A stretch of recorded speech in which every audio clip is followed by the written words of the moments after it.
leave the house to my parents if you disagree with us getting a divorce. What's this guy talking about? I'm really sad after losing my mother. And then Jack comes up with a smirk and drops this bomb. Suddenly, I don't feel any love for him anymore. Instead, I feel really angry at Jack and my in-laws. Okay, but you'll be sorry, I say. Jack hands me the divorce papers with a stupid grin, not taking me seriously. If he wants it this way, I'm ready to show him I mean business. With a mean grin, I take the papers and leave for my uncle's place. The next day, with my uncle, I go to the big house where my in-laws live. Why weren't you here yesterday? You can't just leave when you're supposed to take care of the house, they say, mistaking me for the housekeeper. Who are you talking about? I ask. I'm the wife. I already got a divorce, I tell them. Jack is shocked into silence. My uncle, who is a lawyer, steps forward. There's something I need to discuss with you, he says. Then I explain about myself. I'm Mary Carey, a 41-year-old housewife who works. I don't have a dad. He died when I was little. My mom raised me all on her own. She was a great businesswoman and built a big company from nothing, all to make sure we never struggled with money. She always wanted me to be happy and live a good life for both her and my dad. Thanks to her, we never had to worry about money. Hey, Mariah, big sis. A voice interrupts. I was nearby for work and thought I'd stop by. Tough working even on your day off, huh? Yeah, it's just how it goes. Oh, by the way, where's that heavy package you mentioned? I can help you with it while I'm here. My uncle, your brother, could pitch in too when he had time. So we never really struggled. But in our house, the rule was always to handle your own stuff. Mom, can I get a part-time job? I ask. There's something I want to buy. Sure, I don't mind. What do you want to buy? A book for a certification I want to get in the future. Oh, Mariah, you're such a good girl, my mom says. I never shied away from putting in the effort, and my mom always praised me for it. Now I have a managerial job at my company. I fell for you at first sight, Maria. Watching you never stop trying just made me fall for you even more. I met my husband Jack at work. He approached me enthusiastically, and I eventually fell for his spirit, leading us to get married. We don't have any kids, but we live a normal life together. One day I had to work late because of a long meeting. I'm finally home. I'm starving. Hurry up and get the food ready, I said. When I got home, Jack was just lounging on the sofa, playing with his phone, not even greeting me. I couldn't help but feel annoyed. I told you I'd be home late today, so go ahead and eat first. Did you? I definitely told you, and you even said you understood. Whatever, just hurry up and get the food ready. Jack doesn't hold any position at work. He's what you call a long-term employee. I always tell him I want him to do more housework because of this, but he never lifts a finger. He leaves his clothes on the floor and doesn't even clear away his plates after eating. When we first got married, he used to care about me and help with the chores. You know, I just come back from work and I'm tired. You, on the other hand, have the luxury of lying on the sofa, so at least fix your own food ready. Stop nagging as if you could have kids. At those words, I snapped. It's true we don't have children, but it's not entirely my fault. Both of us have bodies that make it hard to have kids. It's the same for him. It's your fault we can't have kids because your body is defective, he says, blaming it all on me. Perhaps his pride is hurt because I have a job and he's not progressing in his career. In other words, he's just jealous and taking it out on me. That has nothing to do with this. If I'm defective for working and doing house chores, what does that make you who does neither? What did you say? Are you mocking me? That day, we ended up arguing and feeling sulky. Jack went to bed without eating anything. I was left holding my head, unable to understand his actions. I've worked so hard, I muttered to myself while warming up some pre-made dishes.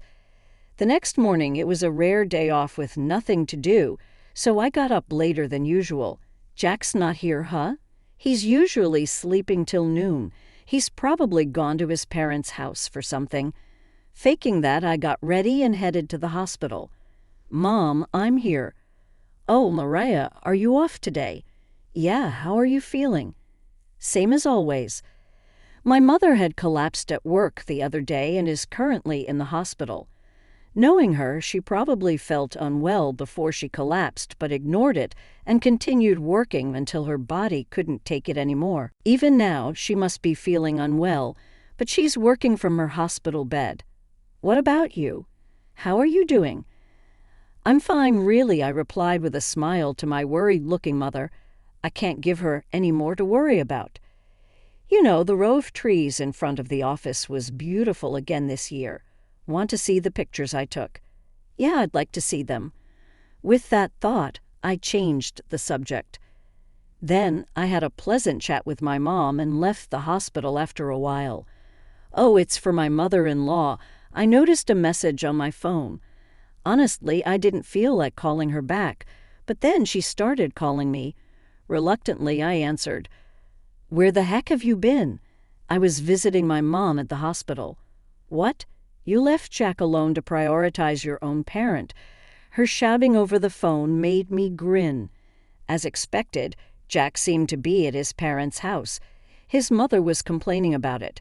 "You're always putting so much on Jack. A wife should prioritize her husband. Just because you have a job doesn't mean you can get cocky, and you can't even have children." I wish she'd let her grown son live his own life. Jack always hides behind his parents. It's really pitiful. With those thoughts, I brushed her off and hung up. "What's wrong, Mariah? You look upset." "Oh, hi, Uncle. Are you here to visit Mom, too?" Something like that. Then from somewhere, my uncle called out to me. There was a man standing behind him. "Is he your colleague?" "Yeah, he might be related to your work in the future. Let me introduce you, Frank Sinatra." "Nice to meet you." He handed me his business card, and I gave him mine in return. Afterwards, my uncle told Frank to go ahead into the hospital because he had something to discuss with me. "So, who was on the phone?" "Yeah, my mother-in-law." I explained the situation with a wry-smile. "Jack, who doesn't do house chores and runs to his parents' house whenever we have an argument, his mother, who defends him and insults me for being infertile." After hearing my story, my uncle looked troubled. "I'd rather you didn't tell Mom about this. I don't want her to worry anymore." "All right," my uncle nodded, looking concerned. I thanked him and we parted ways. Not long after, something happened. "Wait, Mom is." By the time I rushed back to the hospital, my mother had passed away. Stunned by the sudden farewell, I just couldn't keep up, and I was left in a daze, unable to think of anything. My uncle took charge and handled the funeral arrangements firmly. "All right, with this, the inheritance is all ours." Really, she was the CEO of a big company, wasn't she? I wonder how much money is in the inheritance. The wife's inheritance belongs to the husband's family, after all. We can finally say goodbye to that shabby house. What snapped me back to reality was such an insensitive conversation. Jack and his parents were laughing during the funeral, unable to believe their remarks. I froze, but my uncle kicked them out. Jack and his family tried to resist, but realizing people were glaring at them, they left, hurling insults at my uncle. "Maria, if you ever want to cut ties with them, just let me know." "Yeah, thank you." After that incident, I didn't want to go back to the house where Jack was, so I decided to temporarily live in the mansion, which was part of my mother's inheritance.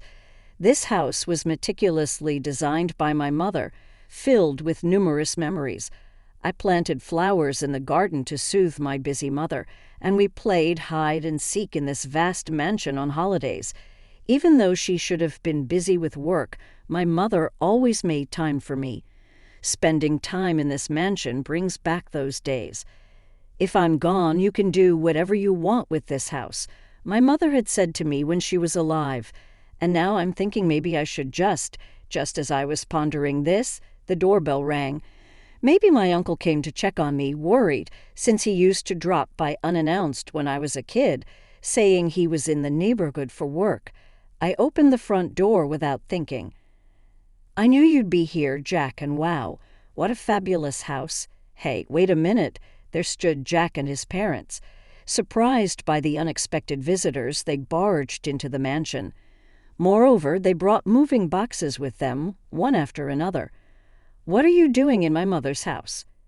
Your mother is gone, isn't she? This is my house now. No, you're wrong. This house is in my parents' name. My mind went blank at those words. My parents. But it's my mother's inheritance. Why would it belong to Jack's parents? That illegal assistant friend changed the ownership for us. What? How dare you do such a thing without asking? Shut it. A wife's belongings belong to the husband's family. But hey, relax. We'll keep you as our maid, Jack said with a grin. The house will be given to my parents. If you oppose this, we're getting a divorce. What on earth is he talking about? Jack spoke with a smile, while I'm drowning in sorrow from losing my only mother. At that moment I realized my love for him had vanished. In its place, anger towards Jack and his parents welled up inside me. Fine, but you'll regret it. Shut up, you idiot, I said, not taking my words seriously. He handed me a pre-filled divorce form, smirking. If he's serious, I'll show them I'm serious too. I'll make him regret looking down on me. Grinning, I took the divorce papers and left the house, my destination, my uncle's place. What the? They've really crossed the line this time. I immediately consulted my uncle, who is a lawyer. Changing ownership without consent is illegal and normally impossible, yet they had a legal assistant do such a thing. Don't worry, I'll protect my sister's house, and of course I'll protect you, Mariah. My uncle assured me with those words, and we immediately set out to take action. The sadness of losing my mother had completely turned into anger towards those outrageous people. I won't forgive that unreasonable family. The next day, I went to the mansion occupied by Jack's family with my uncle. Where were you yesterday? A maid can't just leave on her own accord. Maid? Who are you talking about? Who else? You, the wife.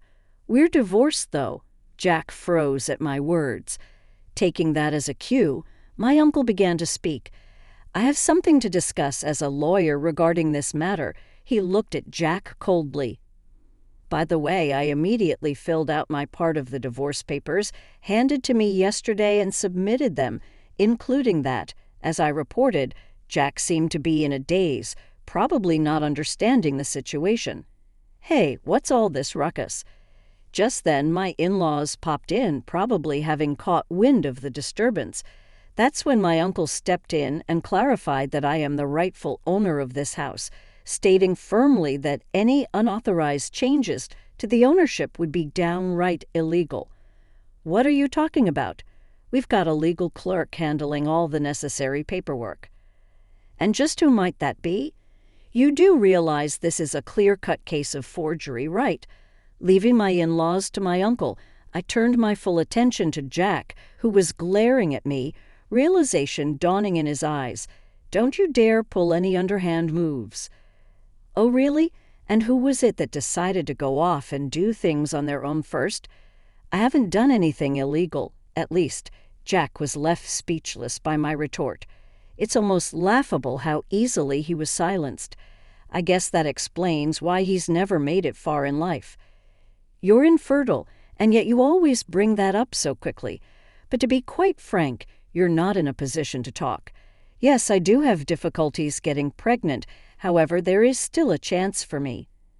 If I seek treatment, Jack, on the other hand, has been told outright that having children is out of the question for him, even with medical intervention.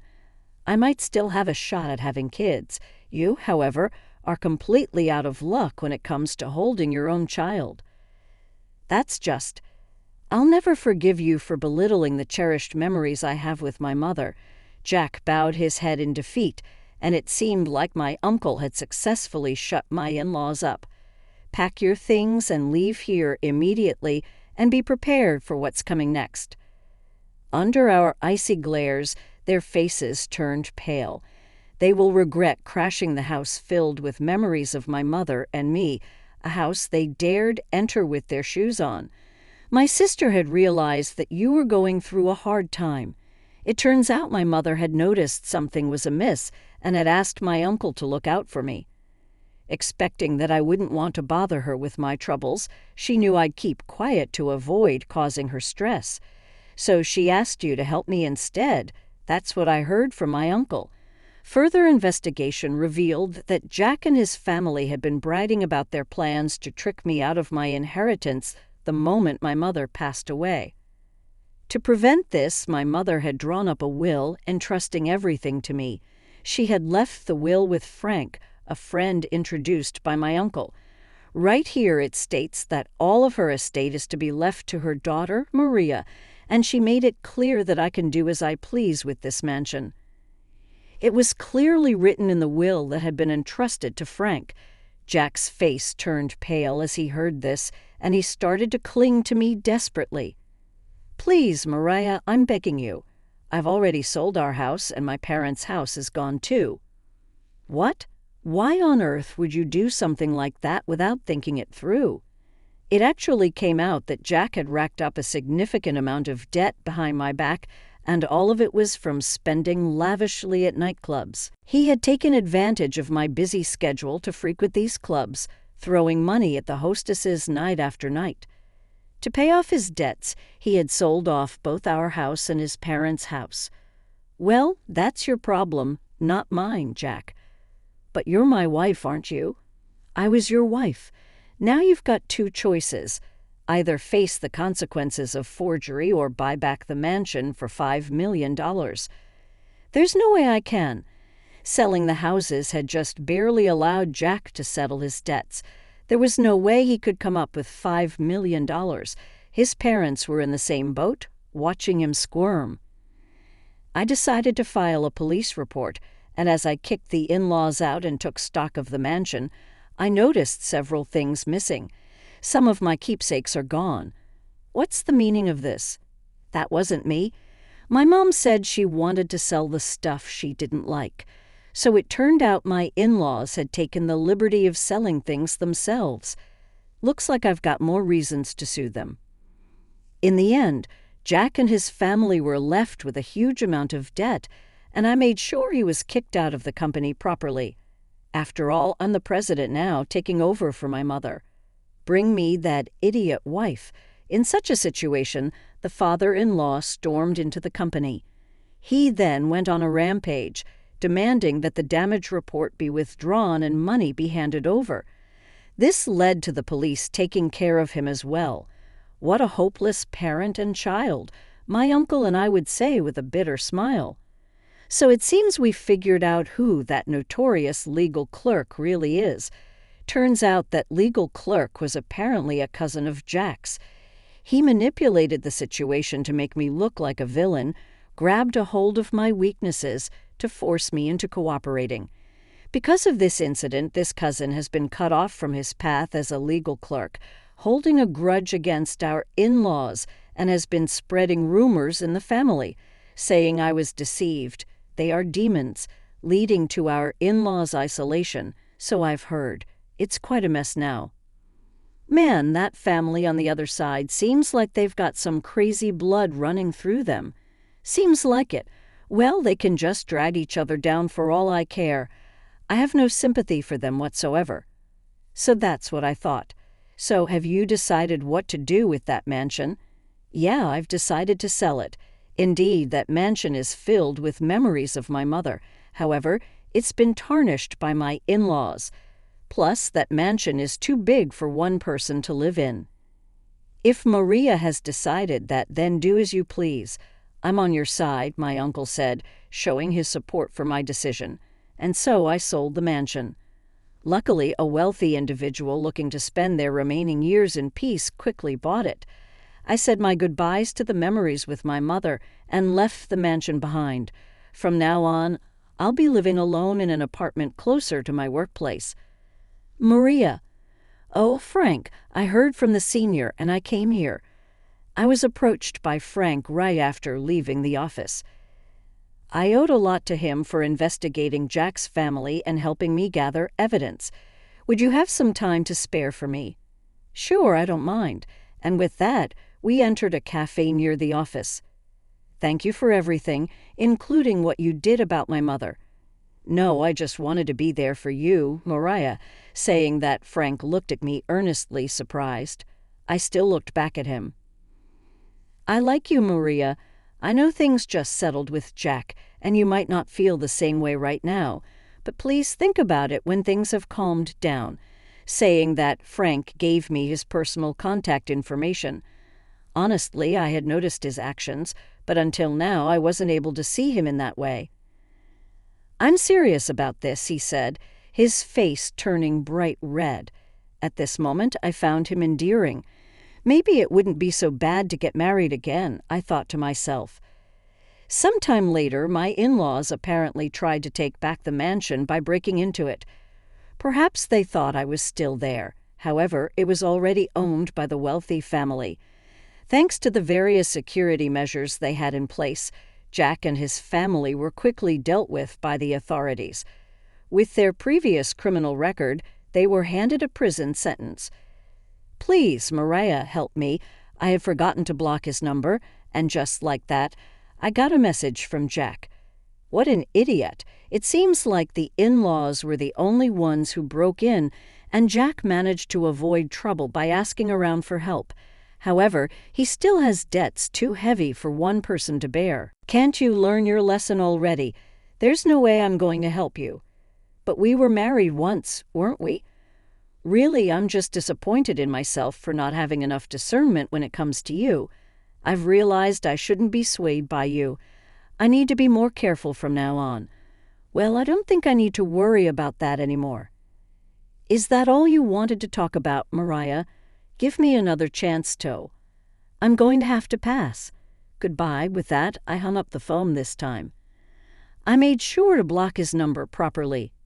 "Is the call over?" "Yes, it's over now." I decided to start dating Frank. We are now engaged. My uncle encouraged me, saying, "This guy is all about sincerity, Frank. I have a hard time getting pregnant, and I'm not young anymore. All I need is you. Besides, family isn't just about blood ties. I genuinely felt that I could build a happy family with him." Then I talked to my uncle about Jack, Frank, and having children. "That's great. If that's what you both have decided, then I'm happy for you." "You? I've always wondered, why do you support me so much, Uncle?" "Well, it's a promise I made to your father. According to my uncle, he and my father were best friends. He told me that my father always used to say, 'If anything ever happens to me, please take care of my wife and Mariah, and to be on your side.' I see. Besides, you're like a daughter to me," he said with a smile, and I smiled back. I was really glad that he was on my side. "Be happy." "Yes, of course." I made a firm promise to my uncle that I would be happy. This time, I can't make him worry about me anymore. After that, I married Frank. We enjoyed our life together for a while before deciding to adopt a child.